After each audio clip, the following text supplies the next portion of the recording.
like a slow opening, okay? Yes. Where maybe the first day we may open 1 or 2 gates, something like that. And then the second day, maybe 1 or 2, something like that. So we would operate on a slow opening.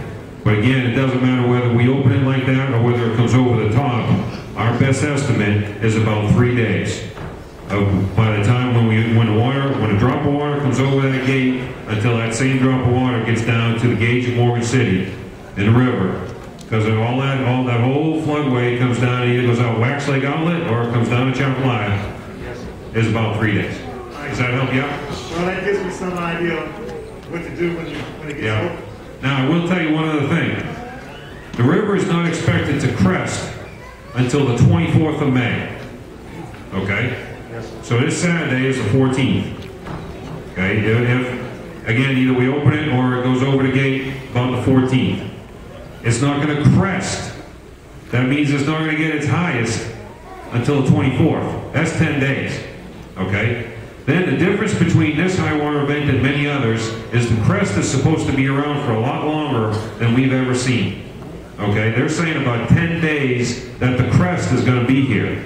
Okay? So we reach the trigger here, then you get to the crest, and then the crest stays, and then you got to get back down. Okay? So if it takes 10 days from when we open it to get to the crest, and it's going to stay at the crest for 10 days, that's 20 days right there.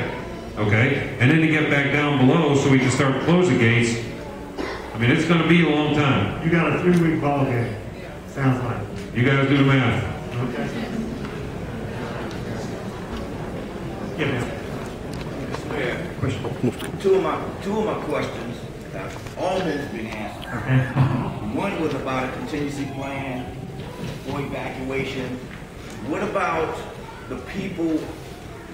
Like you said, you're going to have a way to get the people out. Am I correct? Yeah, we would implement buses, those types of things to remove people. Now, as far as a system to alert the people. We do have the ability to use what we call the one-call system, where we can ring every number in the city of Morgan City. We can ring every number just in Lakeside Subdivision, whatever. We have that ability. Now, what about the people who don't have that one rate? Then the next thing we have to do, and we say this every year in hurricane season, please help us with your neighbor. Take care of your neighbor. Go knock on your neighbor's door and make sure they know. Go, make sure, let's take care of our neighborhoods. Because Andrew, our police force came around over the loudspeaker, this, that, and the other. Supposing this is in the middle of the night. You got a lot of elderly people that are either misinformed or not informed at all. So what do we do? We can do that too. All right, we have a National Guard. We have a unit in Franklin right now, and they've got flyers already made up to deliver door to door in any area that we want to evacuate. They're prepared to do that.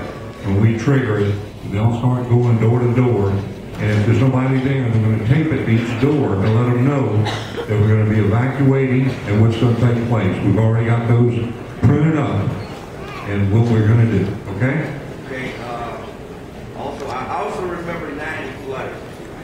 And because I went and I rode out that way and I got to that point where I couldn't drive down 90 anymore.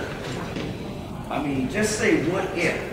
You know what I mean? If this water does decide it wants to come in here and we can't stop the flow. What are we going to do? I mean, once this water gets in here, you're saying 3 days, right, bro? Right. Well, specifically, Barry, what you're talking about, 90 flooding, I think we all remember that for Hurricane Ike, which was very troubling.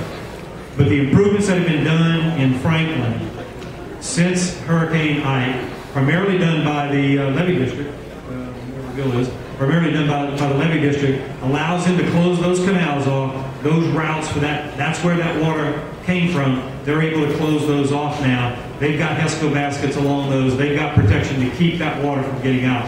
And those numbers have been taken into consideration in protecting the flow of the highway. Okay, but I worked in these backwaters with Slumberjay on the end of the ridge and all, right?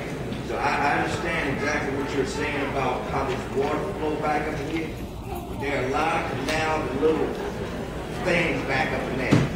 That this, I mean, this water going. A lot of ways for it to come.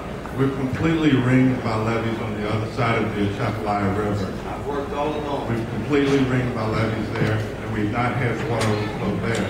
When you get to the other side of the Calumet Cut, if by some chance Highway 90 would get flooded where it did before, you can go over the old road, which is on the test road, 182, which is at a 13-foot level, and that won't flood. It has never flooded in 150 years.